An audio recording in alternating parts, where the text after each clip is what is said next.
এনামুল হক আবির ভাইয়ের এবারের ঘটনাটির সময়কাল 1930-এর দশক। আর স্থান এই রাজাপুর উপজেলার পার্শ্ববর্তী থানা কাউখালীর কিছু বিস্তীর্ণ এলাকা। আর ঘটনা যিনি বর্ণনা করেছিলেন তিনি এই এনামুল হক আবির ভাইয়ের মামি হন, তার নাম মোসাম্মদ তারা বড়ু। আর উনি কিন্তু 2019 সালের দিকে এনামুল হক আবির ভাই সহ আরো কয়েকজনকে ঘটনাটি বলেছিলেন। মূলত ঘটনাটি এই মামি শুনেছিলেন তার বাবা আলহাজ আব্দুল হামিদ শিকদারের কাছ থেকে। তো মামি 2020 সালে 89 বছর বয়সে বার্ধক্যজনিত কারণে মারা গিয়েছেন। তো মামি যেমনটা বলে গিয়েছেন সেভাবেই এই এনামুল হক আবির ভাই আমাদেরকে বর্ণনা করেছেন, যেহেতু মামি শুনেছিলেন তার বাবা তার কাছ থেকে। তো এই ঘটনাটি 80-র দশকের দিকে, মানে 1980 সালের দিকে এই হামেদ নানা জীবিত থাকা অবস্থায় মামিকে বা অন্যান্যদেরকেও বলেছেন আর কি। হামেদ নানা যেমনটি বলেছিলেন আর কি, তাদের ওই কাউখালীর যে বড় নদী সন্ধ্যা নদীর পূর্ব পার এলাকার বিড়ালজুড়ি, কাঠিপাড়া, বলারজোর এলাকার মধ্যবর্তী একটি স্থানে এই ঘটনাটি নাকি ঘটেছিল। তো নানা বলেন ঘটনাটি তাদের ছোট সময়কার 1930 সালের সময়কার হবে, আশেপাশের সময়ের হবে। ওই সময়ে কাউখালী সন্ধ্যা নদীর পূর্ব তীরবর্তী কাঠিপাড়া, বলারজোর, বিড়ালজুড়ি এই কয়েকটি বিস্তীর্ণ এলাকার এই বটার সংলগ্ন নদীর পারে দস্তুর খা নামক একজন ব্যক্তির বাড়ি ছিল। মনে রাখবেন প্রিয় লিসেনার্স, দস্তুর খা। আর এই কারণেই এই ঘটনার নাম আমরা দিয়েছি দস্তুর ও দেও। আর একটা লাইন আমরা অ্যাড করেছি, ভয় যেখানে প্রকাশ্য। কে ছিলেন এই দস্তুর খা? দস্তুর খার 5 জন পুত্র সন্তান ছিল। মানুষ হিসাবে খুব সাহসী এবং একরোখা, আর বেশ সম্পদশালী, খুবই অহংকারী, দাম্ভিক একজন মানুষ ছিলেন দস্তুর খা। তবে উনি সৎ মানুষ ছিলেন। অন্যায় উনি পছন্দ করতেন না, কারো উপর অন্যায় করাও সেভাবে পছন্দ করতেন না। আর উনি নিজের মতো করে ন্যায় নীতি নিয়ে চলতেন আর কি। আর কোনো কিছুতে তার কোনো ভয় ডর ছিল না। তিনি ছিলেন একজন মাতবর গোছের লোক। ওই সময়ের প্রায় আশেপাশে 10 গ্রামে যে সালিসি ব্যবস্থা বা পঞ্চায়েত ব্যবস্থা ছিল, এগুলোতে উনি বিচার আচার করে বেড়াতেন। আর ওরা তো অনেক সম্পত্তি ছিল, যার কারণে এগুলো দেখাশোনা, কৃষিকাজে এই সহযোগিতার জন্য তার অনেক অধীনস্থ লোক ছিল, যারা চাষাবাদ করত। সেগুলো থেকে তারাও বিভিন্ন ফসল পেত। এগুলোর প্রতি তাদেরও একটা মায়া মহব্বত ছিল কাজের প্রতি, কারণ এগুলোর প্রতি তাদেরও জীবন জীবিকা চলতো আর কি।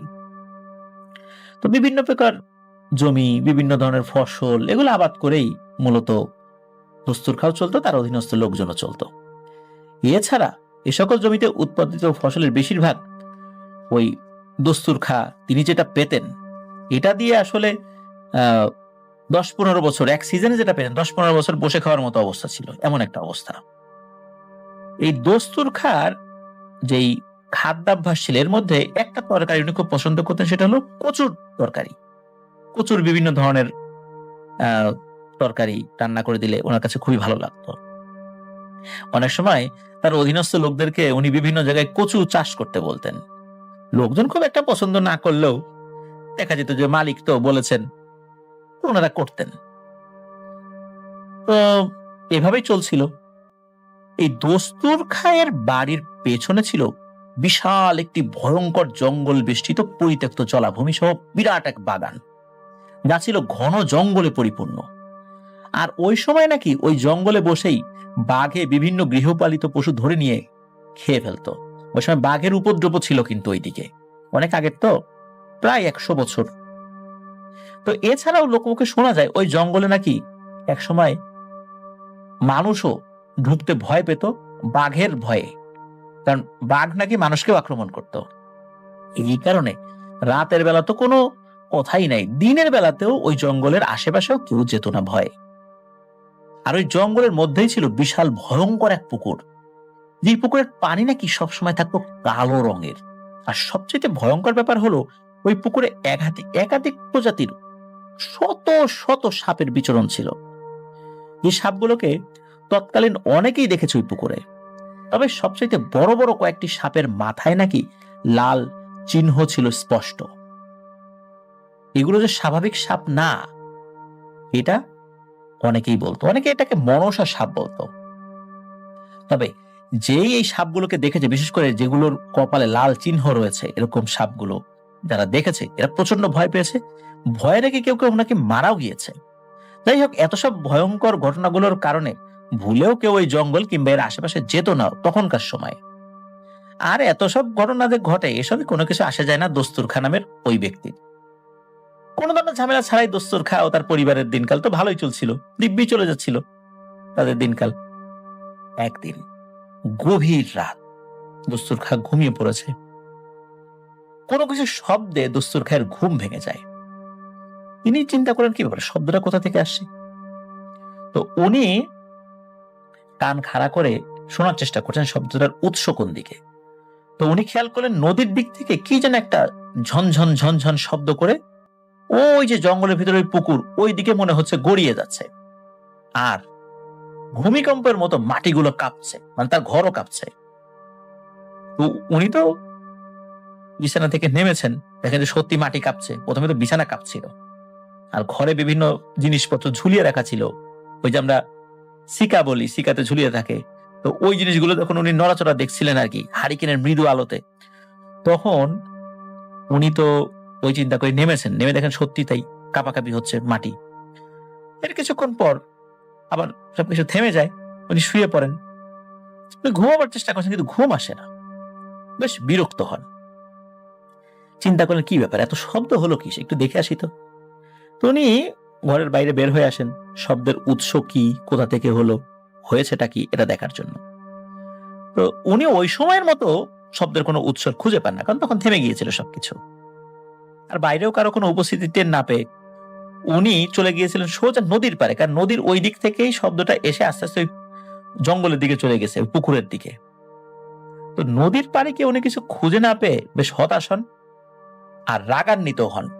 রাগান্বিত হন এই কারণে, তিনি দেখেন তার আবাদ করা কচু ক্ষেত নষ্ট হয়ে গেছে বেশ খানিকটা। কারা যেন একেবারে পিষে দিয়ে গেছে ওই কচু ক্ষেতগুলোকে, একদম মাটির সাথে মিশে গেছে কচুগুলো। এগুলো দেখে উনি প্রচন্ড রাগে ক্ষোভে ফুঁসতে থাকেন। চিন্তা করেন যে এরকম শব্দ করে রাতের বেলা ঘুম নষ্ট করা আর এই কচু ক্ষেতগুলো নষ্ট করা, কার এত বড় সাহস।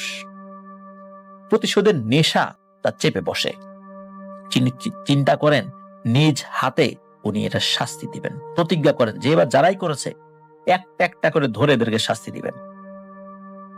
এরপরে কিন্তু এক নাগারে বেশ কিছুদিন উনি শব্দ শুনতে পেলেও খোঁজাখুঁজি করে কারো উপস্থিতি ওনার চোখে পড়ে না।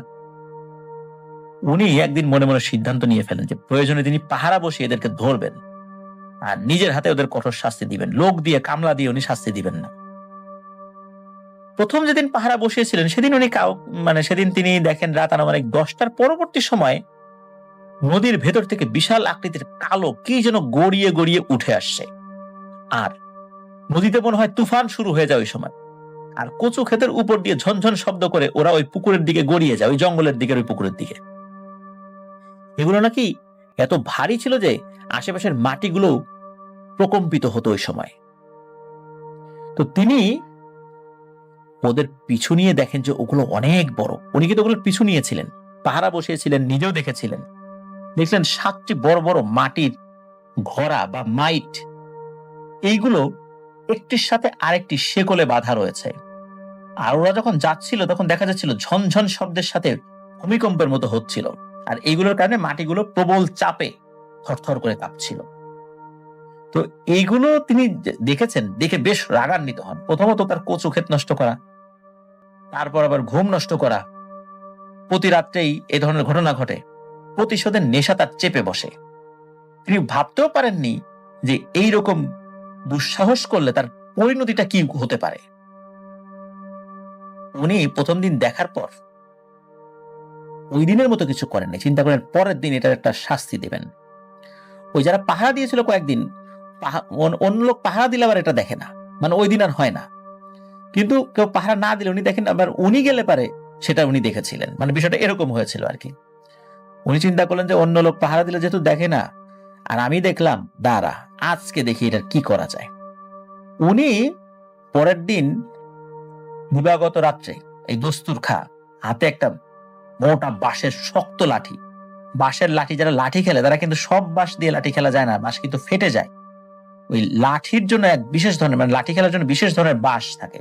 এই বাঁশগুলো অত্যন্ত শক্ত এবং এটা আঘাত করলে যেটাতে আঘাত করা হয় সেই জিনিসটা ভেঙে খান খান হয়ে যায়, কিন্তু বাঁশ কিন্তু ফেটে যায় না। মানে বিশেষ এক ধরনের বাঁশ এবং যত্ন করে ওটা তৈরি করা হয় আর কি। ওই বাঁশটাকে তেল টেল দিয়ে বিভিন্ন ভাবে তৈরি, মানে ওই রকম একটা বাঁশের শক্ত লাঠি নিয়ে ওই নদীর পাড়ে গিয়ে বসে আছেন। ঠিক কিছু সময় পর, রাত আনুমানিক কয়টা বাজে বলা যায় না, কিছু সময় পর হঠাৎ করে মনে হচ্ছে নদীর ভিতরে পাক সৃষ্টি হয়েছে এবং ওর ভেতর থেকে কিছু একটা উঠে আসছে।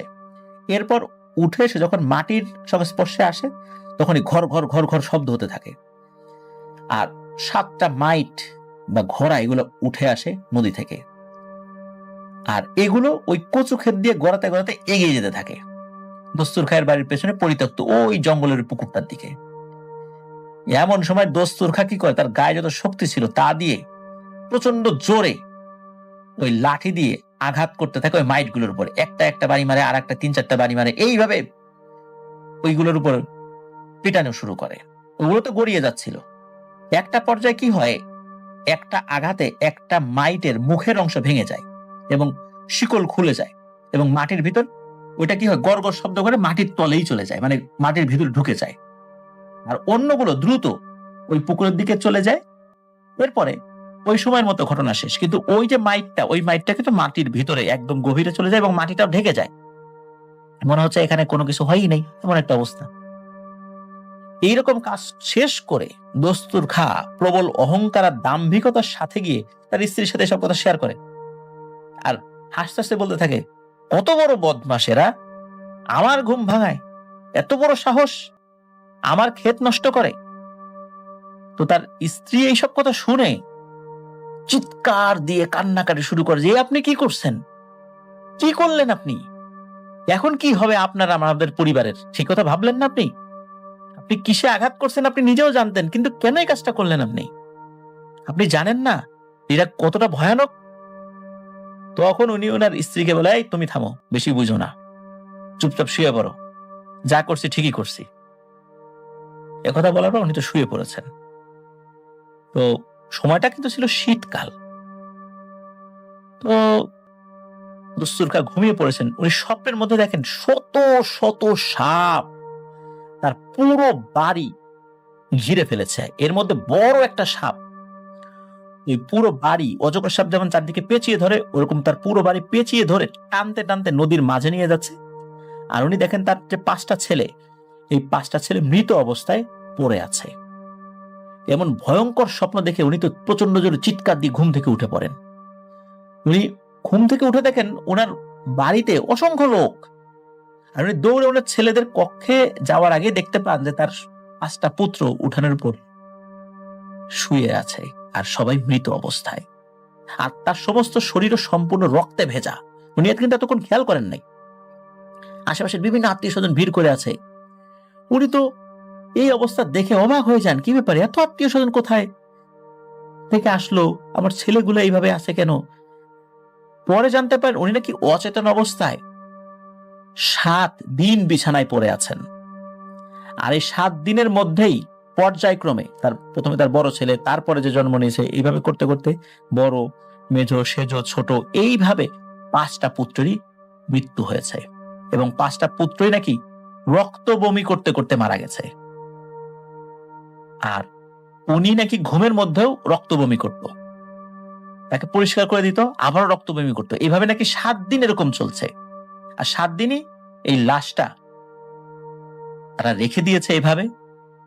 তার বাবা কখন ঘুম থেকে ওঠে ছেলের শেষ দৃশ্যটা যেন দেখতে পারে। প্রথমে তো একটা ছেলে মারা গেছে, তারপর আর একটা, এইভাবে 5টা ছেলে মারা গেছে। এই জন্য যেহেতু শীতকাল ছিল, তার একটা বিশেষ প্রক্রিয়ায় লাশটা কিছুটা হলেও সংরক্ষণ করতে পেরেছিলেন, লাশটা পচন ধরে নাই। তো উনি নিজের পুত্রদের মৃত্যু আর তার শরীরের এমন অবস্থা দেখে প্রথমবারের মতো, উনি কিন্তু কাউকে ভয় পেতেন না, সাহস ছিল দুর্দান্ত, প্রচন্ড ভয় পান এবং চিৎকার করতে থাকেন যে কি হলো, এ আমি কি করলাম। এক পর্যায়ে স্থানীয় একজন বুজুর্গ ব্যক্তি ছিলেন, উনি আসেন। উনি কিন্তু জানতেন এই ফ্যামিলিতে এই ধরনের ঘটনা ঘটছে, কিন্তু আসলে ঘটনা টোটালটা কি কারণে ঘটছে এটা উনি জানতেন না। কারণ একটার পর একটা ছেলে মারা যাচ্ছে এই 7 দিনে। উনি না হয়ে অজ্ঞান হয়ে আছেন, কিন্তু গ্রামবাসী তার অজ্ঞান হয়ে নাই, তারা তো জেগে আছেন। তো ওই ব্যক্তির কাছে এই দস্তুর খা পুরো ঘটনাটা বলেন। বলার সাথে সাথে আবার ওনার রক্তবমি শুরু হয় এবং সকলের সামনে দস্তুর খা মারা যান। তো ওই আলেমের নাম বা পরিচয় আমাদের আবির ভাই জানাতে পারেননি, এই জন্য দুঃখ প্রকাশ করছেন, কারণ উনি অনেক তথ্যই তো জানানোর চেষ্টা করেন। তো যাই হোক, মূলত ওই আলেম পরবর্তীতে খোঁজ খবর নেন তার জিনদের মাধ্যম দিয়ে, এবং এই বিষয়ে বিস্তারিত ওই পরিবার সহ গ্রামের লোকজন আরো ভালো করে জানতে পারেন কেন দস্তুর খার সাথে তার পরিবারের সদস্যরা মারা গেলেন। জানা যায় ওই যে মাইট গুলো চলাচল করত, ওগুলো ছিল ভয়ঙ্কর দেহ, এবং এরা ছিল খুবই ক্ষমতাশালী, এবং এরা হিন্দু ধর্মাবলম্বী ছিলেন। এদের শক্তি ক্ষমতা এতটাই যে জিনজাতির অন্য সদস্যরাও এদেরকে এড়িয়ে চলে। তবে হ্যাঁ, ওরা কোনো মানুষকে বা কোনো জিনকেও ক্ষতি করে না, যদি না ওরা ক্ষতির মুখে না পড়ে। কিন্তু ওদের ক্ষমতার কথা অন্য জিনেরা বা মানুষরাও জানে, যার কারণে কোনো কবিরাজ তান্ত্রিক ওদেরকে হাঁটাতে চায় না, আর জিনেরাও ওদেরকে এড়িয়ে চলে। এদের চলার পথে যদি কেউ বাধা সৃষ্টি করে, এদের ধর্মই হচ্ছে তাকে তো মারবেই, তার বংশকে নির্বংশ করে ফেলবে। এটা হচ্ছে ওদের একটা কাজ বা এদের একটা বৈশিষ্ট্য। দস্তুর খা কিন্তু এই কাজটি করেছিল, চলার পথে বাধা সৃষ্টি করেছে। ওরা নির্দিষ্ট সময়ে ওরা আসা যাওয়া করতো, ঠিক আছে, কিন্তু প্রতিদিন যে করবে, সারা বছর ধরে করবে, সেটা এরকম না। এরকম হয়তো আরো 2-4 দিন ঘটতো, তারপর আর ঘটতো না। কিন্তু দস্তুর খা জানতো যে এরা স্বাভাবিক কিছু না, এরপরও সে অহংকার করে এগুলোকে আঘাত করেছে। মূলত এই কারণেই তার এই পরিণতি ওরা করেছে। দস্তুর খার পুরো পরিবার কিন্তু শেষ হয়ে যায়। দস্তুর খার মৃত্যুর বেশ বছর খানেক চলে যায়। দস্তুর খায়ের বাড়ির পার্শ্ববর্তী নদী থেকে এক গরিব কৃষক নৌকায় করে দুটো নতুন মাটির মাইট মানে ঘোড়া নিয়ে নৌকা করে যাচ্ছিল সন্ধ্যার পরে। তো দস্তুর খায়ের বাড়ির সামনে নদীর পাশে যেখানে ওই মাইটের উপর হামলা করেছিল দস্তুর খা, ওই বরাবর ওই কৃষকের নৌকার সামনে নদীতে পাক শুরু হয়, ঝড় ওঠে, টালমাটাল অবস্থা নদীতে। অসময়ে এইভাবে ঝড় ওঠা থেকে তো ওই কৃষক প্রচন্ড ভয় পান। এক পর্যায়ে তার নৌকা থেকে উনি দ্রুত তীরে নেমে যেতে বাধ্য হন। নৌকার উপরে কিন্তু ওই মাটির মাইট গুলো রয়েছে। এর কিছুক্ষণ পরে দেখেন যে তার নৌকায় থাকা 2টি মাইটের একটি মাইট নিজে থেকেই গড়ানো শুরু করেছে, আর দস্তুর খার হামলার শিকার হয়েছিল 7টি মাইটের কিন্তু একটি মাইট ওই দিকে আসা শুরু করেছে। তো ওই জায়গাটা তো গ্রামবাসী সবাই চিনতো, পরবর্তী শুনেছে, তারা বিভিন্নভাবে পর্যবেক্ষণ করেছে। তো এটা দেখে উনি প্রচন্ড ভয় পান, ভয়ে হতভম্ব হয়ে অপলক দৃষ্টিতে ওই দিকে তাকিয়ে আছেন। এদিকে নদীতে প্রচন্ড জলোচ্ছ্বাসও শুরু হয়ে গেছে। নদীর পাড়ে থাকা জমিগুলো ভেঙে পড়ছিল, বড় বড় গাছপালা সহ ভেঙে চলে যাচ্ছিল। নদীর পাড়ের অনেক অংশ না চোখের সামনেই বিলীন হয়ে যায়, কিন্তু জ্ঞান শূন্য হয়ে দাঁড়িয়ে থাকেন যে আরে কি হলো। এক পর্যায়ে কৃষক দেখেন ওই মাটির ভেতর থেকে একটি মাইট ঘর ঘর ঘর ঘর শব্দ করে উঠে আসছে। হঠাৎ করে ওই মাইটের ঢাকনা খুলে যায়, মূলত ওই মাইটটাই মাটির ভেতরে চলে গিয়েছিল। এক পর্যায়ে ওই কৃষকের নতুন মাইটটার ভেতরে ঝনঝন শব্দ করে ঝপাত করে কি যেন ঢেলে পড়ে, মানে নতুন মাইটের মধ্যে ওর ভেতরে থাকা জিনিসগুলো ঢেলে পড়ে। ওই সময়ে ওনার শরীরে কিছুটা শক্তি ফেরত আসে, ভয়ে দিক বিদিক দৌড়াতে থাকে, না চিৎকার করতে থাকেন, ওরে বাবারে মরে গেলাম, কেউ আমারে বাঁচাও, আমি কি দেখলাম, ওরে আল্লাহ রে, এ কি হচ্ছে আমার সাথে। হঠাৎ করে ভয়ঙ্কর এক গর্জন উনি শুনতে পান। সেই গর্জনটা এরকম ছিল যে ওই লোকটাকে বলছে, আরে তুই ভয় পাস না, মনে রাখিস আমরা নিরীহ অসহায় কারো ক্ষতি করি না, তুই ভালো মানুষ, তোর 2টা মাইট থেকে একটি মাইট আমরা নিয়ে নিলাম, আর তোর জন্য কিছু জিনিস রেখে গেলাম, এগুলো নিয়ে যা, তোর 14 পুরুষ বেশে খেতে পারবি, তবে সাবধান, কারো উপর জুলুম করবি না, সব সময় অসহায় গরিব মানুষদেরকে সাহায্য করবি, কোনো মানুষ তোর কাছে কিছু চাইলে দিবি, কিন্তু খবরদার কারো উপর যদি জুলুম করিস তাহলে কিন্তু তোর পরিণতিও ওই দস্তুর খায়ের মতো হবে, ভয়ঙ্কর প্রতিশোধ নেব আমরা, মনে রাখিস ভালো কাজ করবি, মানুষের উপকার করবি, আর যদি তা না করিস তো সবকিছু নিশ্চিহ্ন হয়ে যাবে। তো এই ভয়েসটা উনি শুনতে পান। তো কথিত আছে ওই গরিব কৃষক নাকি তার নৌকায় এত পরিমাণ স্বর্ণের মুদ্রা এনেছিলেন যাতে করে নৌকা ডুবি ডুবি অবস্থা, যদিও তার নৌকাটা ছোট ছিল। আর স্বর্ণের কিন্তু আলাদা একটা ভার থাকে, এটা কিন্তু অনেক ভারী হয়। আমরা যেরকম স্বর্ণ দেখি, সত্যিকারের স্বর্ণ, পিওর স্বর্ণগুলো কিন্তু অনেক ভারী হয়। যাই হোক, তবে 50-60-এর দশকে দস্তুর খায়ের যে বাড়িটা যেই জায়গা ছিল, ওই এলাকাটা পুরোপুরি নদী ভাঙনে বিলীন হয়ে যায়। এখন তার কোনো অস্তিত্বই নাই। দস্তুর খা, তার এই অহংকার, তার এই পরিণতির কথা মানুষের মুখে মুখে রয়ে গেছে। তো ঘটনাটি নাকি 100% সত্য, এটা বলেছিলেন এই এনামুল হক আবির ভাইয়ের মামি। আর এমন একটি ঘটনা যে ঘটেছিল, এমন একটা ঘটনার কথা ছোটবেলায় কিন্তু এলাকার অনেক মুরব্বীদের কাছ থেকে এই এনামুল হক আবির ভাই শুনেছিলেন। আর ওই এলাকার শতবর্ষী যারা অনেক প্রবীণ ব্যক্তি রয়েছেন, তারাও নাকি ওই ঘটনা জানতেন। এখনো যারা জীবিত আছেন, খুব কম মানুষ জীবিত আছেন, তারাও ওই ঘটনা সম্পর্কে অবগত রয়েছে। মানে ওই সময়ের ঘটনা, ওই দস্তুর খায়ের বাচ্চাদের মৃত্যু দেখেছিলেন, দস্তুর খায়ের মৃত্যু দেখেছিলেন। তো এই জিনিস প্রত্যক্ষদর্শী কিছু মানুষ হয়তো বা এখনো খুঁজলেও পাওয়া যেতে পারে। ধন্যবাদ এনামুল হক আবির ভাইকে। প্রিয় লিসেনার্স, অহংকার কোনো মানুষের করা উচিত নয়, কারণ আল্লাহ বলেন অহংকার হচ্ছে আমি আল্লাহর চাদর, যে ব্যক্তি অহংকার করবে সে যেন আমার চাদর ধরে টানাটানি করে। আর কোনো মানুষ কোন একটা চাদর বা পরিধেয় বস্তু গায়ে দিয়ে আছেন, কেউ যদি ওটার সাথে টানাটানি করে, তাহলে এটা কতটা আদবের খেলাফ একবার চিন্তা করেন। অহংকার শুধু আল্লাহর শোভা পায়, অন্য কারো না। সে যত বড় ক্ষমতাশালী হোক না কেন, যত বড় টাকাওয়ালা লোক না হোক না কেন, যত বড় সুঠামদেহী লোক হোক না কেন, কারণ পৃথিবীতে প্রত্যেকটা জিনিস নশ্বর, চলে যায়। মানুষের মৃত্যুর সাথে সাথে সেগুলো হারিয়ে যায়।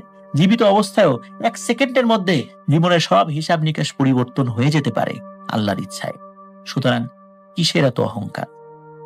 আর অহংকার কি পরিণতি ডেকে নিয়ে আসতে পারে তা তো আমরা সহজেই বুঝতে পারি।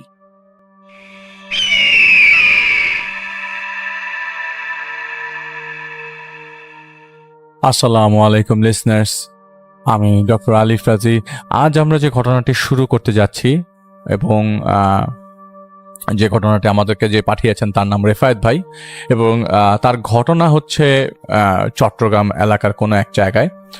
এবং এইটা উনি ঘটনাটা কালেক্ট করে, তিনি আল্লাহর রাস্তায় ছিলেন যতদিন, কিছুদিনের জন্য ওই এলাকায়, তখন তিনি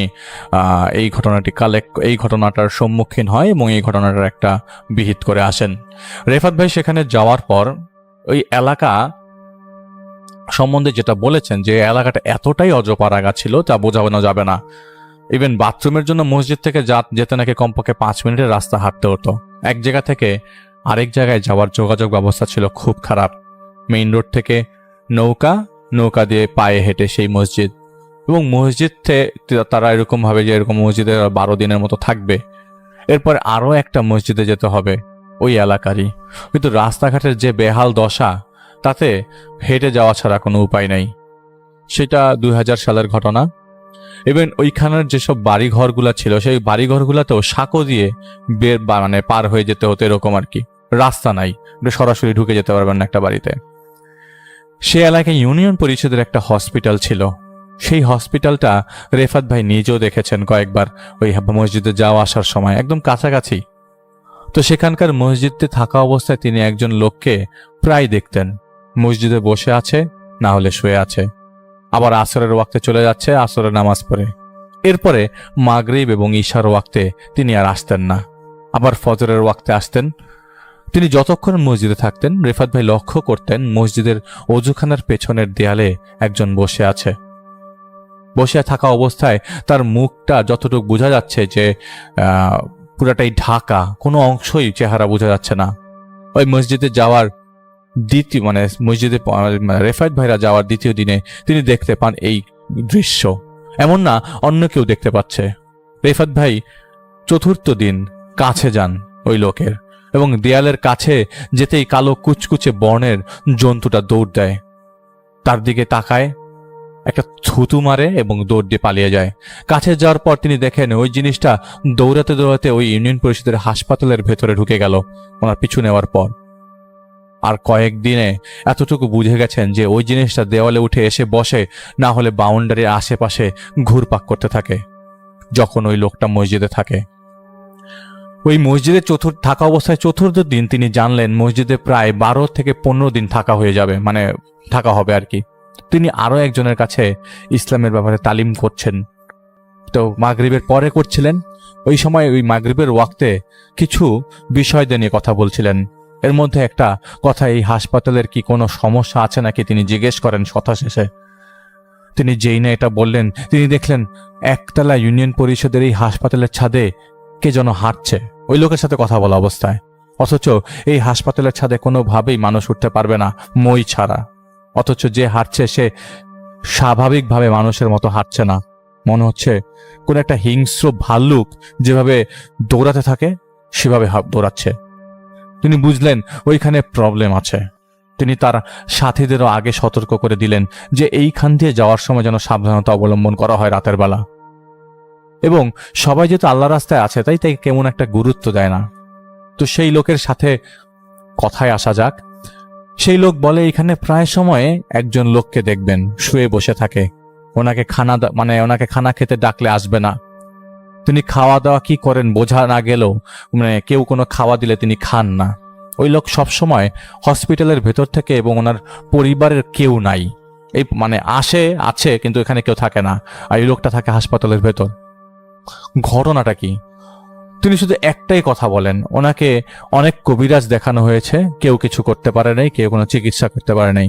ওনার ছেলে আছে, ছেলের বউ আছে, পাশেই থাকে, এখান থেকে খুব বেশি দূরে না, তারা এক্স্যাক্ট পরামর্শ দিতে পারবে। লোকটার প্রতি রেফায়েত ভাইয়ের মায়া হয়ে যায়। রেফায়েত ভাই ওই দিন রাত 2টার দিকে তাহাজ্জুদে বসেন এবং তার হুজুরকে ডাকেন। তার হুজুর অনেকক্ষণ পরে আসে এবং বলে, দেখো তুমি যদি কোনো কাজে জড়াতে চাও আমরা মানা করব না, তবে আমি বুঝতে পেরেছি তুমি হসপিটালে ওই হাসপাতালে যেতে চাচ্ছ, ওই বাড়িতে যেতে চাচ্ছ। তুমি ভালো বুঝবে তুমি কি করবে। এবং শুধু একটা কথা বলতে চাই, যাই করো বুঝে শুনে করো, করতে করতে অনেক কিছু বুঝে যাবে। তখন পেছনে ফিরে তাকিও না, যখন সামনে গিয়ে যাবে আর পেছনে তাকাবে না, শেষ করেই বের হবে। তবে সাবধানতা অবলম্বন করবে, কারণ মৃত্যুর ঝুঁকি রাতের ঘুমানোর মধ্যেও আছে। তো রেফাত ভাই বুঝে গেলেন ওনার ওস্তাদ কি বলল। তো রেফাত ভাই ফজরের আগে তাহাজ্জুদ নরমালি অনেক সময় নিয়ে পড়েন, কিন্তু সেদিন তিনি অল্প সময়ে তাহাজ্জুদ পড়ে সেই হাসপাতালের কাছে যান। গিয়ে দেখতে পান হাসপাতালের চারিপাশে ময়লা আবর্জনা, হাসপাতালের ভেতরে কেমন একটা ঘোম ঘোম শব্দ, এবং শব্দের বাইরে থেকে বুঝাই যাচ্ছে হাসপাতালের দেয়াল থেকে আসছে পটকা গন্ধ। এমন সময় ভেতর থেকে আসছে অনেক বাজে দুর্গন্ধ। তিনি হসপিটালে তখনও প্রবেশ করেন নাই, কিন্তু বাইরে থেকে ভেতরে ফিসফিস শব্দ শুনতে পাচ্ছেন। এই ফিসফিস শব্দে এতটাই ইকো হচ্ছে যে রেফায়েত ভাইয়ের মাথা ধরে যাচ্ছে। এরকম ভাবে আসছে যে সাধারণ মানুষ এই শব্দ বুঝবে না, শুধু রেফায়েত ভাই বুঝছে যে ফিসফিস শব্দ আসছে। তো ফিসফিস শব্দ এরকম ভাবে আসছে, এই নে খা, এই নে খা। তিনি ভেতরে ঢোকার সময় টর্চ লাইট জ্বালান, এরপর টর্চ লাইট বন্ধ করে দেন। ঢোকার পর তিনি দুয়া পরে তার শরীর বন্ধ করে ফেলেন। ভেতরে ঢুকতেই তিনি দেখেন কিছু কাঁচা মাছ পড়ে আছে এদিক সেদিক, মাছের আঁশ পড়ে আছে, আস্তে একটা গন্ধ আসছে। দেখে দেয়াল থেকে বেরিয়ে যা শব্দ আসছে, জোরে জোরে হাসার শব্দ আসছে, অনেক কান্নার শব্দ আসছে। উনি বললেন সিজোফ্রেনিয়ার রোগীরা এরকম ফিসফিস শব্দ শুনে থাকে। তিনি যত ভেতরে ঢুকতে থাকেন ততই চিৎকার শুনতে থাকেন। মনে হচ্ছে বন্দি অবস্থায় অনেকেই চিৎকার করছে, চিৎকার করতে করতে মেরে ফেলবে রেফায়েত ভাইকে, এরকম অবস্থা। এই মিলিয়ে এরকম তার 6 জায়গায় ফিল হলো। এর আগেও তিনি এরকম বহু জায়গায় ঢুকেছেন। তিনি বুঝলেন জায়গাটাতে কিছু আছে। এই বুঝতে বুঝতে রেফায়েত ভাইয়ের শরীরের পাশ থেকে কিছু একটা গেল, মনে হচ্ছে তাকে ভেদ করে চলে গেল, এবং একটা না অনেকগুলা ভেদ করে পাশের রুমে ঢুকে গেল। তিনি দেখলেন রুমের ভেতরে 7-8 জন কুচকুচে বর্ণের মানুষ, অন্ধকার রুম, চাঁদের আলোতে অনেকটুক স্পষ্ট। ওদের অন্ধকার যেন চাঁদের আলোকেও হার মানায়। অনেকগুলো মাছ পড়ে আছে মেঝেতে, আর সেই লোকটা মাছগুলো খাচ্ছে। সেই লোক, যে লোকটা মসজিদে নামাজ পড়তে আসে, সেই লোকটা কাঁচা মাছ খাওয়া অবস্থায় অনেক জোরে জোরে হাসছে আর কথা বলছে।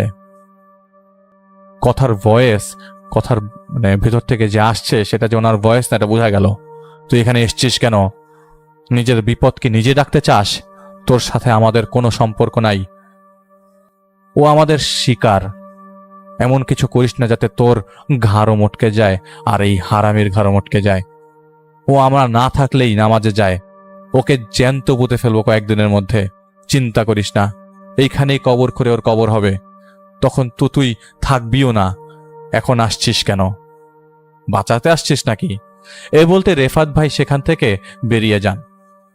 আর বেশিক্ষণ থাকলেন না সেখানে। বের হতে তিনি পেছনে লক্ষ্য করে দেখেন জানালা ধরে অনেকে বসে আছে এবং কান্নার শব্দ আসছে। মনে হচ্ছে বিড়াল ঝগড়া করা অবস্থায় যেসব কান্নার শব্দ, সেই কান্নার সবগুলো ইকো হয়ে আসছে। তিনি বুঝলেন এখানে ঝামেলাটা ডিফারেন্ট, জানা দরকার। কে আছে এখানে, তাকে এই বিষয়ে বলতে পারবেন। তিনি সেই লোককে পরের দিন আবারও বলেন, ঘটনাটা কি? এই আশেপাশে আপনারা কি কেউ ঢোকেন না? এই হাসপাতালের ভেতরে ঢোকেন না? উনি যে ভেতরে থাকে খেয়াল করেন নাই? তখন সেই লোক বলে যে, ভাই, আমরা বহুবার চেষ্টা করেছি ওনাকে অনেকবার আনার জন্য। উনি মসজিদেই আসেন মাঝে মাঝে, তবে এখানে গেলে বাজে বাজে গালি দেয়, থুতু দেয়, ছুতু মারে। ওখানে ওনাকে সবাই পাগল বলে। উনি ওইখান থেকে বেরও হন না। এখন ওখান থেকে বের করার দায়িত্ব কেউ নিতেও চায় না। তখন রেফাত ভাই বলেন, আসল ঘটনাটা কার কাছে জানা যাবে? রেফাত ভাই চাইলে ঘটনা আগে থেকেই বের করে ফেলতে পারতেন, কিন্তু তিনি ওস্তাদদেরকে জিজ্ঞেস করে নাই। তিনি চেয়েছেন তিনি ঘটনাটা জানুক। তার ওস্তাদরা সাথে সাথেই তা এবং সবকিছু যে সাথে সাথেই বলে ফেলেন তাও কিন্তু না। তিনি খবর নিলেন এবং এইখানে তার ছেলে থাকে, ছোট ছেলে। বড় ছেলে কথা বলতে চায় না এই বিষয়ে। ছোট ছেলে তার ভিটা বাড়িতেই থাকে। তখন ছোট ছেলেকে পাওয়া যায় খেতে কাজ করছিলেন। উনি কৃষক আর কি। তিনি অন্যের জমিতে কাজ করছিলেন। কাজ করার পর আসরের ওয়াক্ত হয়ে যায়। সেখানে রেফাত ভাই নামাজ আদায় করেন এবং তিনি তার কাছে জানতে চায় আসলে ঘটনাটা কি, তার বাবা ওখানে কেন, কি এমন হয়েছিল ওখানে থাকতে হলো। প্রথমে কিছু না বলতে চাইলে পরে ইতস্তত বোধ করে সেই ছোট ছেলে পরে বলে সবকিছু। সেদিন রাত ছিল রোজার ঈদের 7 দিনের রাত এবং রেফাত ভাই কিন্তু তাকে আশ্বস্ত করেছে যে তিনি কিছু একটা করতে চান তার জন্য। তো সেদিন ছিল, এটা তার ছোট ছেলের ঘটনা, তিনি বলছেন সেদিন ছিল রোজার ঈদের পরে 7 দিন চলে, 7ম দিন আর কি। সবাই ঘুমাচ্ছে। তখন তার বাবা, তার মা, তিনি তার ভাইয়ের বউ ছিল বাড়িতে। সবাই মিলে একসাথে থাকতো। এখন তার ভাই চরে ঘর তুলেছে, সেখানে থাকে। তাদের জমিতেই থাকে। আর এই বাড়িতে তিনি থাকেন, আর কেউ থাকে না। তো বলে সেদিন রাতের ঘরের সবাই এদিক সেদিক ছোটাছুটি শুরু করে, কারণ তার মার শ্বাসকষ্ট শুরু হয়। তার মার অ্যাজমা ছিল। তখন 3টা বাজে, 3-4 বছর আগের ঘটনা। তার বাবা তখন তার মাকে অসুস্থ অবস্থায় ঢাকায় আনার পরিকল্পনা চলছিল। এমন সময় ঘরের মধ্যে 4 জন লোক প্রবেশ করে। হঠাৎ করে আপনি যদি আপনার পরিবারের কাউকে এরকম মর্মান্তিক অবস্থায় দেখতে পান এবং ওই সময় যদি অদৃশ্য বস্তু টাইপের 4 জন আপনাদের ঘরে প্রবেশ করে, আপনি কি ফিল করবেন? এদেরকে কখনো কেউ দেখে নাই। তারা চুপ করে তাদের চারপাশে দাঁড়িয়ে থাকে আর চারিপাশ থেকে শব্দ আসতে থাকে। ঘরের বিছানাটা ভেঙে পড়ে যায়। ওনারা ভয় পেয়ে যায়। তার মার অবস্থা আরো খারাপ হতে থাকে। তারা সবকিছু বাদ দিয়ে রাতের বেলা ভ্যান নিয়ে সেখান থেকে বের হয়ে পড়েন। কিন্তু ভ্যান যতই সামনে যায়, সেই ভ্যান আর এগোয় না। ভ্যান নিয়ে অ্যাটলিস্ট নৌকা ঘাট পর্যন্ত অনেক কষ্টে যাওয়া যায়, তাও অনেক সময় পার হয়ে যায়। তার ভাই ছিল সাথে, তার ভাইয়ের বউ ছিল বাড়িতে। তার ভাইও অনেক কষ্ট করে, কিন্তু কোনো কাজের কাজ হয় না। তারা রাস্তার মাঝেই মারা যায়। তার মা, তারা তখন কাঁদছিল, কিন্তু তাদের আশেপাশে কেউ ছিল না যারা খুব তাড়াতাড়ি মুভ করছিল। তার বাবা কাঁদতে কাঁদতে হঠাৎ চোখ মুখ উল্টে পড়ে যায়। মাকে সামলাবে না বাবাকে। ইউনিয়ন পরিষদের সেই হাসপাতালের সেই ছোট্ট হাসপাতালটা খুব বেশি বড় ছিল না। সেই ছোট্ট হাসপাতালের একজন ডাক্তার রেগুলারলি এসে বসতো। সেই ডাক্তারও ছিল। সেই ডাক্তার বলেন যে এখন আর কিছু করার নাই, তিনি মারা গেছেন। রাস্তায় ঢলে পড়েন তিনি, তার ছোট ছেলে। বড় ছেলেটাও অনেক কান্নাকাটি করতে থাকে। কিন্তু এরকম কেন, কি হলো, তারা কিছু বোঝে ওঠার আগে তার বাবা কোনো কথা বলছে না। খালি বলছে, এই লাশকে কবর দাও, না হলে ওরা খেয়ে ফেলবে। এই লাশ তাড়াতাড়ি কবর দাও, না হলে ওরা খেয়ে ফেলবে। যাই হোক, বাবার এসবকে তারা তেমন একটা পাত্তা দেয়নি এই মুহূর্তে। তার বাবা তখন লাশের পাশে বসে আছে। আর এদিক সেদিক লাশকে গার্ড দিচ্ছে, এরকম অ্যাটিটিউড, এবং খুব ছটফট করছে। তার বাবা কিন্তু খুব আহামরি কথা বলছে না। তারা বুঝছেন যে বাবা পাগলের মতো হয়ে যাচ্ছে। আসলে তার বাবার যে কি হয়েছে সেটা তারা বুঝতে পারছেন না, বুঝতে পারেনও নেই তখন। সেদিন তখন ফজরের আজান শেষ হওয়া মাত্র তারা লক্ষ্য করে দুজন ছোট ছোট বামন সাইজের লোক তাদের ঘর থেকে বের হয়ে লাশের খাটিয়ার চারপাশে ঘুরপাক খাচ্ছে।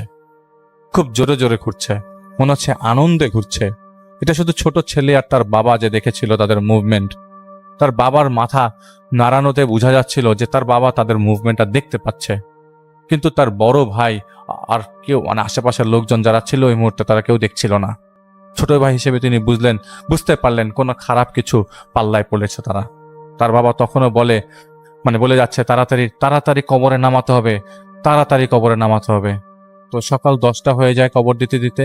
জানাজা পড়ে কবরে তার মাকে নামানোর পরে কবর দেওয়া হয়। কবর দিয়ে চলে আসার পর কবরস্থানের বাউন্ডারির পাশে কয়েকটা কুকুরকে দেখতে পায় তারা, আর কিছু না। এলাকার লোকজন ছিল সবাই সবার মতো তাদেরকে সান্ত্বনা দিয়ে যে যার বাড়িতে চলে যায়। সন্ধ্যার মধ্যে সবাই চলে যায়। বাড়িতে তারা কয়েকজন মানুষ ছিল। তার বাবার বেশ সম্পত্তি ছিল। তার বাবা মেন্টালি ভেঙে পড়েছে, পড়েছেন, সবাই তাই বলছে। কিন্তু সেদিন রাতের বেলা রাত 1টার দিকে তার বাবা বলে, আমারে মাছ দে, আমাকে মাছ দে। কিভাবে দিবি আমি জানি না, আমারে মাছ দে। তো তার বাবাকে মাছের তরকারি দেওয়া হয়। তখন সে বলতে থাকে, না, আমারে কাঁচা মাছ দে, আর সর আমার সামনে থেকে। এত রাতে কি করবে? উনি খুব ছটফট করছে এবং তার ছোট ছেলে, তিনি ভেবে পাচ্ছেন না। সারা রাত ঘুমানো হয় নাই। একে তো মারা গেছেন তার মা, তার উপরে তার বাবা শুরু করছে এটা। তার বাবার নাম আসলাম, আমি নামটা বলতে ভুলে গেছি। তারা বুঝতে পারছিল না কি হয়েছে আসলে। রাত হলেই ঘরের মধ্যে কে যেন দৌড়াদৌড়ি করে, কলসিটা টান দিয়ে ফেলে দেয়। এই মিলে 2টা কলসি ভেঙে চুরমার। ঘরের সিলিংয়ে ধরে কে যেন নড়তে থাকে। হাসির শব্দ চারিপাশ থেকে, ফিস ফিস শব্দ আসতে থাকে। তার বাবা যখনই হাসির শব্দ আসতো তার বাবা তখনই অনেক হাসতো। তিনি বুঝলেন যে অবস্থা এখন আর নর্মাল নেই। তার বাবাকে জিনে ধরল নাকি। তখন গ্রামের এক মুরব্বীর কাছে তার বাবাকে নিয়ে যান। তিনি ঝাড়ফুঁক করেন, এলাকার লোকজন জানে। নাকের সামনে মরিচ ধরে অনেক চেষ্টা করে, কিন্তু কিছুতেই সে কথা বলছে না, কিছুতেই কোনো কথা আসছে না। তাকে এক ঘরে আটকে রাখার মতো অবস্থা আসলো। যখনই মাগরিবের ওয়াক্ত শেষ হয়ে যেত তখন থেকে তখনই বাড়ির মধ্যে শুরু হয়ে যেত ধ্বংসযজ্ঞ। এর মধ্যে কুরবানি ঈদ যায়। রাতের বেলা উদ্ভট শব্দ এবং আজগুবি স্বপ্ন দেখতো তার ছোট ছেলে। বড় ভাইকে জানান তিনি, কিন্তু তার বড় ভাই জানালে বলে তিনি এগুলি সব ইগনোর করো। তো কেন এরকম হচ্ছে, কি নিয়ে এরকম হচ্ছে, সেই মুরব্বিও বলতে পারছিল না। কিছুই কমে নাই। নাকের মধ্যে মরিচ ডলেও কাউকে সামনে আনতে পারেনি। তার বাবা পাগল ঠিক আছে, কিন্তু তাদের রাতের বেলা ঘরের মধ্যে এত শব্দ কোথা থেকে আসে? তখন তার ভাই বলে, কই, আমরা তো পাশের ঘরে থাকে, আমরা তো এরকম কিছু পাই না। এলাকার চেয়ারম্যান তখন বলে যে, দেখ, তোর বাবাকে নিয়ে যে একটা জায়গায়, ওইখানে গেলে একটা সমাধান পাবি। তখন তার বাবাকে নেওয়া হয়। সেই বাড়িতে ঢোকার আগেই তার বাবা অজ্ঞান হয়ে যায়। তার বাবাকে আরেকটা জায়গায় নিয়ে যায় দেখানোর জন্য।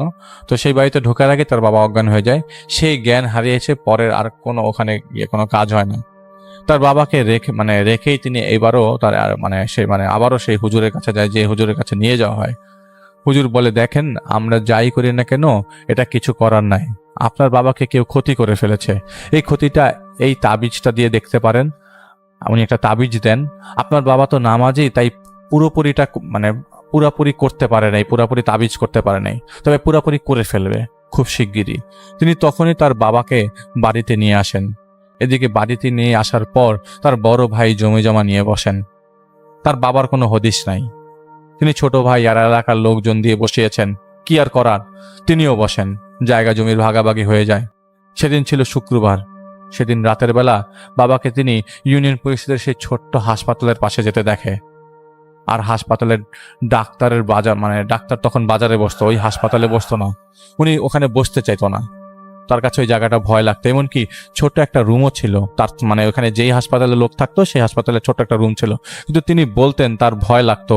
এমনকি দিনের বেলাতেও ওই জায়গায় অন্ধকারের মতো থাকতো। পরে হাসপাতালের ডাক্তার একটা সময় চলে যায়। এরপর থেকে আর হাসপাতালে কেউ আসে না, এটা পরিত্যক্ত অবস্থা থাকা শুরু করে দেয়।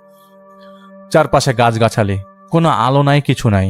সেই রাতের আলোতে তার বাবা পেছনে হাত দিয়ে নর্মাল মানুষের মতো সেই হাসপাতালে ঢুকে যায়। তিনি পেছনে পেছনে যায়, খুব নর্মালি সেই জায়গায় ঢুকে আর বের হচ্ছিল না।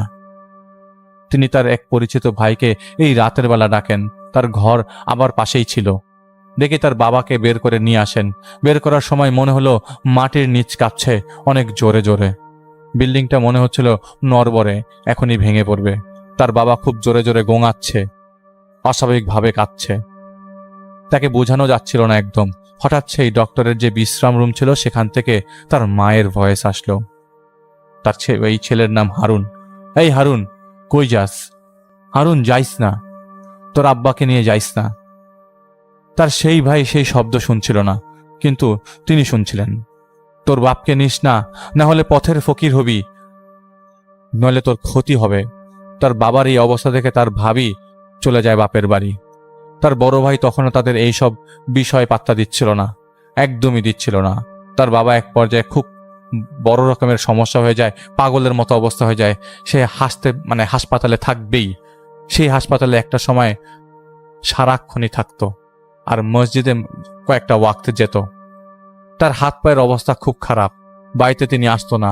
ছোট ভাই বাড়িতে থাকতো, একা থাকতো, একা একা শুনতো কান্নার শব্দ, যন্ত্রণা পাচ্ছে এরকম কান্না, ফুপিয়ে ফুপিয়ে কেউ কাঁদতো বাড়ির মধ্যে আর কি। তার বাবা তখন ওই হাসপাতালে, কথা বলতে গেলে মসজিদে কথা বলতে চাইতো না। তার বাবার এই অবস্থা, তার এই অবস্থা। জানালার গ্রিল ধরে কেউ দাঁড়িয়ে আছে তার এরকম মনে হতে লাগলো। রাতের বেলা ঘুমালে মনে হতো এই বুঝি কেউ ছুরি চালিয়ে দেবে কলার মধ্যে। একদিন রাতে স্বপ্নে দেখল 3 জন লোক তার পাশে দাঁড়িয়ে আছে, ধারালো ছুরি দিয়ে তার গলা কেটে ফেললো, আর ফিনকি দিয়ে রক্ত গড়িয়ে পড়ছে ঘরের বাইরে। তিনি ঘুমের মধ্যে ঘুমের মধ্যে ফিল করছেন যে তিনি ব্যথা পাচ্ছেন। ছটফট করতে করতে তার ঘুম ভাঙে। রাতের আধারে তিনি নামাজ আদায় করলেন। তিনি যেই না নামাজের দাঁড়ান, সাথে সাথে কান্নাগুলো দূরে সরে যেতে লাগলো। নামাজ পড়ে খাট পর্যন্ত যেতে আর শক্তি পাচ্ছিলেন না। গন্ধ পাচ্ছিলেন তার ঘরের ভেতরে, খুব বাজে বিশ্রী গন্ধ। এরকম 3 দিন চলার পর তার ভাবি আসে তার বাবার বাড়ি থেকে, এবং সেদিনই জমি তাদের 2 নামের ভাগাভাগি হয়ে যায়। তো ভাগ হওয়ার 1 মাসের মাথায় তিনি তার বড় ভাই তার পরিবার নিয়ে জমির উপরের বাড়ি, যেই জমিটা তার ভাগে পড়েছে সেই জমির উপর বাড়ি করেন, এবং বাড়ি করে এখানে চলে যান। আর এর মাঝে সেই কান্না, ফুপিয়ে ফুপিয়ে রাতভর কান্না তিনি ঘরের মধ্যে শুনতে থাকলেন। তার ছোট ছেলে যিনি হারুন, তার ভাই নতুন বাড়িতে ওঠার 10 দিন আগে, তিনি বড় ভাই নতুন বাড়িতে 10 দিন আগে আর কি, তিনি ঘুমের মধ্যে ছিলেন। ছোট ভাইটা, তিনি দেখতে পান একজন বয়স্ক লোক তার সামনে আসে। আসার পর তার সামনে বসে, অনেকগুলো অসংখ্য মোমবাতি তার সামনে জ্বলছে। সেই মোমবাতিটা একটা সার্কেলে আঁকা, সেটার মাঝখানে 5টা ছাগলের মাথা রাখা, সবগুলো মাথা থেকে জিভ বের করা অবস্থা। তিনি দেখেন এবং দেখতে পান যে ছাগলের মাথাটা তার হাতের মধ্যে দেওয়া হয় এবং বলা হয়, দেখ তো কেমন খেতে। ছাগলের মাথাতে পোকামাকড় যুক্ত। সেদিন রাতে তিনি আর ঘুমাতে পারেন নাই। তার বাবার কোনো খবর নাই। সেই হাসপাতালে তিনি মাথায় যান, এবং হাসপাতাল থেকে তার বাবার কিছুই দেখা যায় না। তার বাবা ভেতরে, তার বাবাকে ঘিরে মানুষজন নানা জল্পনা কল্পনা করছে এলাকার। চিকিৎসা করানোর চেষ্টা করেও কোনোভাবে চিকিৎসা করা যায় না। তার ভাই তার নতুন বাড়িতে যে ওঠেন, সেদিন তার মনে হলো এই বাড়িতে আর কিছুই নাই, আজ রাতে কেউ ডিস্টার্ব করবে না। তাই তার পরিচিত এক ছোট ভাইকে নিয়ে রাতে ঘুমান, এবং প্রায় 1 মাস ভয়ে ভয়ে থাকার পর তার মনে হলো আর সমস্যা নাই। তার বাবা দেয়া জমিতে কাজ করতো আর বাড়িতে এসে টায়ার্ড হয়ে ঘুমিয়ে পড়তো। মাঝে মধ্যে অন্যের জমিতেও কাজ করত। তিনি একাই ছিলেন, কোনো বিয়ে করেননি তখনও। তার বাবাকে মাঝে মাঝে দেখতে যাইতো, কিন্তু কোনো লাভ হতো না, কারণ তিনি বাবাকে ওখানে আনতে পারতো না। উল্টাপাল্টা কথা বলতো সারাক্ষণ। এলাকার বাচ্চারা মাঝে মধ্যে ইটও ছুঁড়ে মারত। এমন একটা বাচ্চা ইট ছুঁড়ে মেরেছিল তার বাবার জানালাতে, ওই হাসপাতালে জানালাতে। সেই বাচ্চা নাকি পরে পানিতে পড়ে মারা গেছে, কেউ বের করতে পারেনি কি কারণ। এবং ওই বাচ্চাটা নাকি সাঁতারও জানতো। তো এই শোনার পর রেফাত ভাই তার বাবার কাছে আবার যায়, পুরো বাড়িটা দেখে, পুরো হাসপাতালটা দেখে। তার থেকে ওই হাসপাতালের চারিপাশে অনেকগুলো মানুষ ঘুরে, খুব জোরে জোরে চারিপাশে ঘুরছে। মুহূর্তের মধ্যে এটা কেউ দেখেও না। রেফাত ভাই বুঝে গেছে ঘটনাটা কি। তারপর তার ওস্তাদেরকে তিনি বিষয়টা জানান, তার ছোট ছেলের সাথে কথা হয়েছে সেই বিষয়টা জানান। তখন তার হুজুর বলেন, তুমি ওনার সাথে আবার দেখা করো এবং কোনো ক্লু পাও কিনা। এরপরে কিছু উনি ওস্তাদরা বলেন যে এরপরে আমি বলবো কি হয়েছে।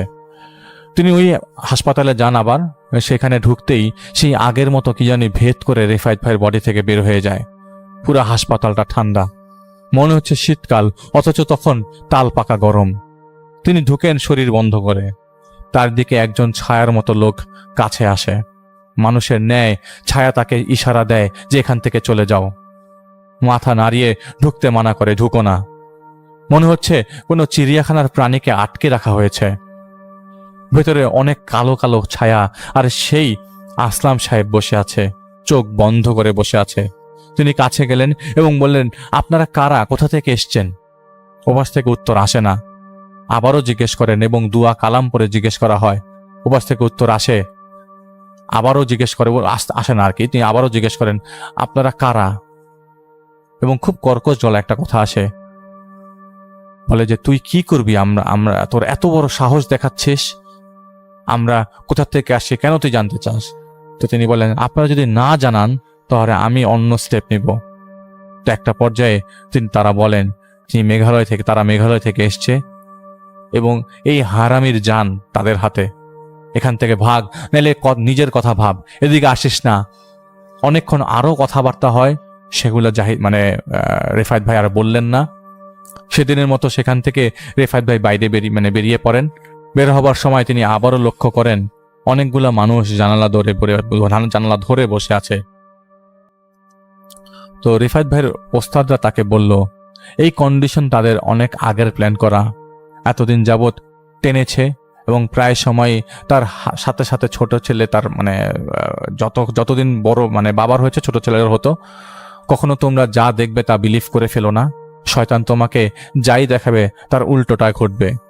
তার বড় ছেলে বউ প্রায় সময়েই তার বাবার বাড়িতে যেত। সেখানে এক হিন্দু তান্ত্রিকের কাছে তিনি বান মেরেছিলেন পুরো ফ্যামিলিকে। তার মা শ্বাসকষ্টে মারা যান শুধুমাত্র কিছু বাধার কারণে। তার ছোট ভাইয়ের উপরে বান মারা হয়। কিন্তু যে ঝামেলা করতো সবচেয়ে বেশি, আসলাম সাহেবকে সরিয়ে ফেলা হয়, অনেক দূরে নিয়ে যাওয়া হয়। যদিও তিনি কাছে ছিলেন, কিন্তু তিনি কাউকে চিনত না। এর কারণ সুদূর ভারতের এক মন্দির হতে কয়েকজন দেও জিন আসে এখানে ভর করতে। সেই জিনকে পাঠিয়েছিলেন লীলামরা মহারাজ। সেই জিন এখানের কিছু জিনদের আটকে রাখে এবং কাছে যেতে আটকে রাখে মানুষকে ভয় দেখানোর জন্য।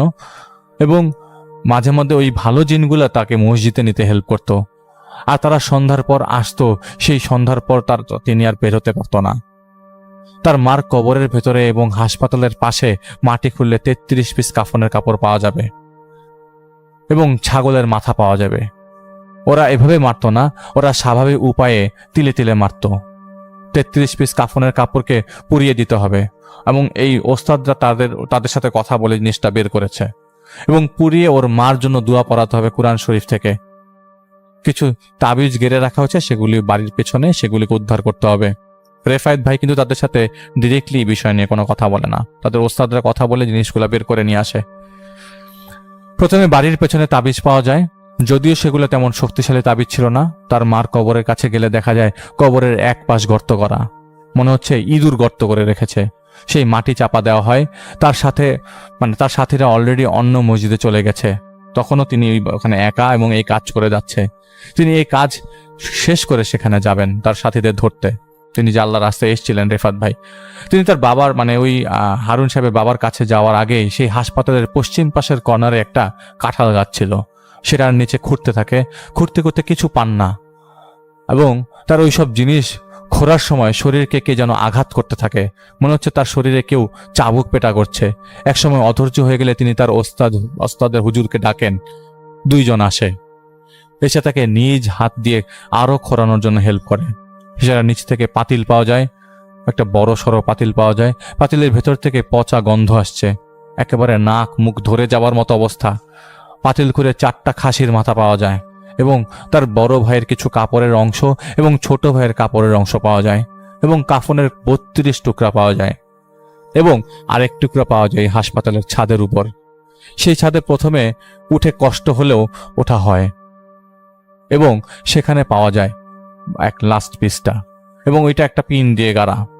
এটা যখন আগুনে পোড়ানো হয় তখন ওই হাসপাতালের চারপাশ থেকে অনেকগুলো কালো ধোঁয়া বের হয়ে পড়ে। রেফায়েত ভাই দর দর করে ঘামছে। তখন হাসপাতালের ভেতরে আলো জ্বালিয়ে প্রবেশ করা হলে দেখা যায় আসলাম সাহেব অজ্ঞান হয়ে পড়ে আছে। তাকে উঠিয়ে মসজিদে নিয়ে যাওয়া হয়। অনেক রাত যেহেতু বাড়িতে তারা আর যায় না। সকাল হলে আসলাম সাহেবকে এক প্রকার চুপ করেছেন, তার মধ্যে কোনো পাগলামি ছিল না। এর মাঝে আরো কিছু হয়েছে এবং উনি ওনাকে কোনো কিছু জিজ্ঞেস করলে দেখা যেত উনি খুব অবাক দৃষ্টিতে তাকিয়ে আছেন। তো যেগুলো বলা সম্ভব হচ্ছে না অনেক কিছুই। আসলাম সাহেবকে তার বাড়িতে নিয়ে যাওয়া হয়। বাড়ির ভাগাভাগির বিষয়টা তিনি তখনও জানতেন না। তার টিপসই দেওয়া এমন পর্যন্ত নেওয়া হয়েছে ভাগাভাগির সময়, কিন্তু উনি এইসব বিষয়ে কিছুই অবগত না।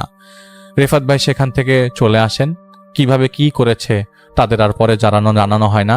তবে তার ছোট ছেলেকে বলা হয় যে তার ভাবি এসব কাজ করেছে, এবং সেই লোক যতদিন খবর নিচ্ছিল ততদিন পর্যন্ত ভালো ছিল, কিন্তু তখনও তার মাথার মধ্যে অনেক কিছু ঘুরপাক করছিল। প্রায় 7 মাস লাগে তার চিকিৎসা মানে পুরোপুরি ঠিক হতে আসলাম সাহেবের।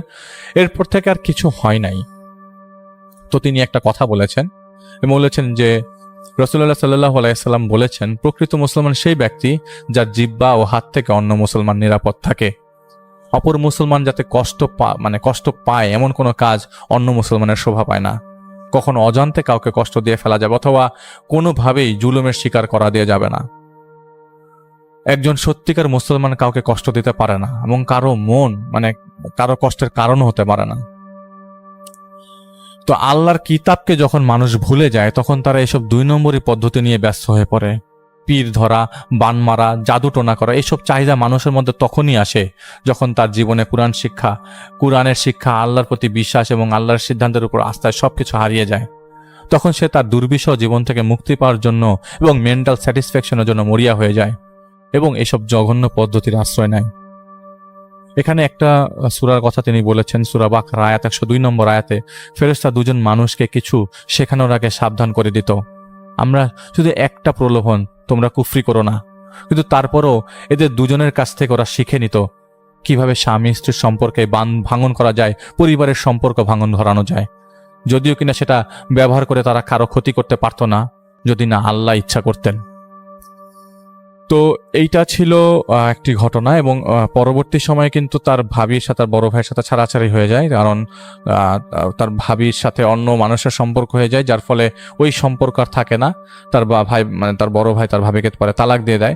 তো এত কিছু একটা সম্পর্ক ভাঙার জন্য যখন করা হয়ে থাকে এবং সম্পত্তির লোভে তার ভাইকে নিয়ে আলাদা হয়ে যেতে যাচ্ছিল সেই মহিলা, তার ভাই কিন্তু এসব ব্যাপার জানতো না। তার ভাইকেও ওই মহিলা বান মেরে আলাদা করে ফেলেছিল।